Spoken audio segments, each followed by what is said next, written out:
out on the range with Mike McNett, DoubleTap ammo. Mike, all right, SnakeShot. People know rat shot, shot shell loads for their handguns, but DoubleTap SnakeShot is a different animal. What do we have here? What we have number 9 shot in these revolver loads that's not encapsulated by anything inside of the brass. So no wad.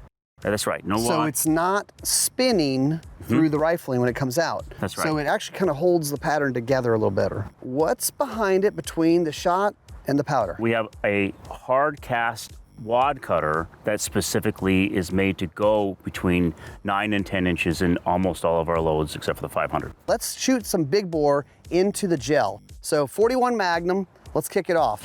What do we got here? 41 Magnum, 175 grains payload total. And 240 pieces of shot in it. Dang. All right, let's get the gel, let's take a look. Okay, you got it. Looking at this is a 16-inch block, so it went roughly about halfway, about 8 inches. You've got a little bounce back. How much does the hardcast weigh? That's a 55 grain hardcast. Okay, and then we've got the shot shell, the number 9 shot. Actually went in, what, about 3.5 inches? Yeah, I would say a solid 3.5, yeah.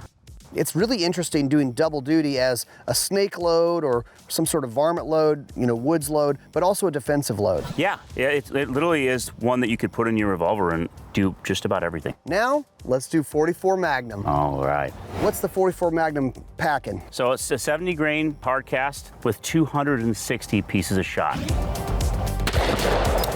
Oh my gosh. Man. I mean, you gotta be pretty scared of snakes to use this gun, right? All right, this is cool, Mike. We got about 10 inches penetration, little bounce back, and then the shot, I'm kind of surprised at what it does. It goes pretty dang deep. This is deeper than a 12 gauge at 10 yards. Wow, okay. That's what the 44 Magnum does. Now let's take a look at 45 Colt. Now this is one that, there are a lot of different guns chambered in 45 Colt, so it kind of gives you an option on running a different type of load. Now what do we got here? What's the payload? So it's got a 70 grain hard cast behind 300 pieces of number 9 shot.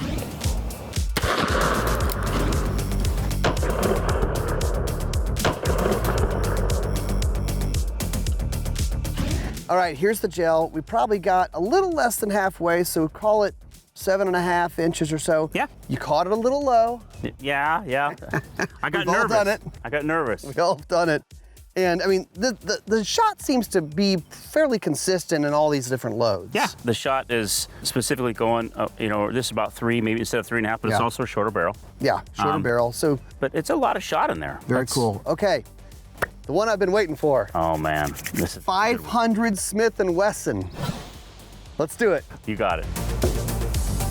The most powerful production revolver cartridge in the world, 500 Smith & Wesson. That's right. And only a crazy person would put SnakeShot in the 500 Smith & Wesson. Why not? I mean, how much do you have to hate snakes, Chris Cerino, to need a 500 Smith & Wesson? What do we got here? Do you have to hate him enough to put 400 pieces of shot, full half an ounce, ahead of 180 grain full wad cutter. 180 grain projectile. So basically it's like a 45 ACP in the back. Yeah. Something like that. Except for it's going faster.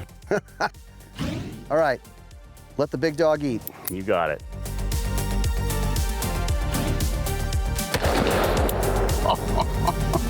All right.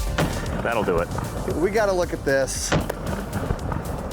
Mike, I love it. All right, a 50 cal ball. Yeah. And we did go into the second gel, so I don't know, that's about 16 plus 5, 21 inches? Yeah, that's as deep as a 7 mag would go, the 160 grain bullet, yeah.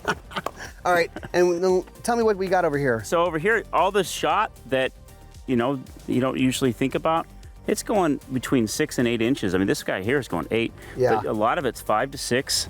And all the other stuff was in the 3 to 4 range, but you're getting more power out of this round. Yeah, we're running these at 1,200 feet per second.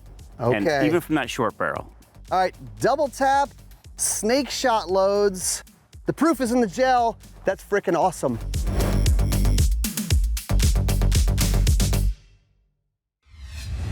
To see all of Gun Talk's content, go to guntalk.com, guntalktv.com, or sign up for the Gun Talk newsletter.